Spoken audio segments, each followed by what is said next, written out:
వాని కూతుడు వీడి మీద కేసు పెట్టుడు వాని మీద కేసు పెట్టుడు ఇదే అడ్డమైన పనులు. అయితే నువ్వు జైలు ఉండాలి లేకపోతే జైలు ఉండాలన్నట్టు ఈ దేశంలో ముఖ్యమంత్రులను కూడా వదిలిపెడతలేరు. అందుకే నేను అంటున్నా, రేపు పార్లమెంటులో మనోడు మన గొంతు మన తెలంగాణ వాది రాగిడి లక్ష్మారెడ్డి గారిని మంచి మెజారిటీతో గెలిపించి పార్లమెంటుకు పంపుదాం. ఈ గులాబీ జెండా మాత్రమే మన ప్రయోజనాలను మన రాష్ట్ర ప్రయోజనాలను కాపాడగలుగుతుంది అనే మాటను అడుగుదాం. ఇలా నిజంగానే బీజేపీ పార్టీకి ప్రేమ ఉంటే భద్రాచలం సీతారామస్వామి టెంపుల్ ఉన్నది, ₹1 ఇచ్చిండా 10 ఏళ్లలో? అయోధ్య రాముడే రాముడు, భద్రాచలం రాముడు రాముడు కాదా? పోనీ మీ గట్కేసర్లో ఇంత పెద్ద రామలింగేశ్వర స్వామి టెంపుల్ ఉంటుంది, బ్రహ్మాండంగా ప్రతి శివరాత్రికి లక్షల మంది వస్తారు. ₹1 ఇచ్చిందా కిషన్ రెడ్డి?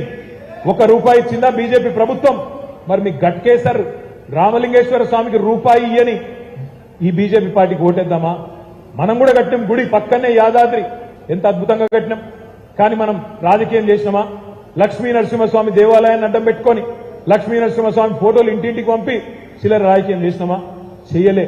దేవుడు దేవుడే, ధర్మం ధర్మమే, రాజకీయం రాజకీయమే.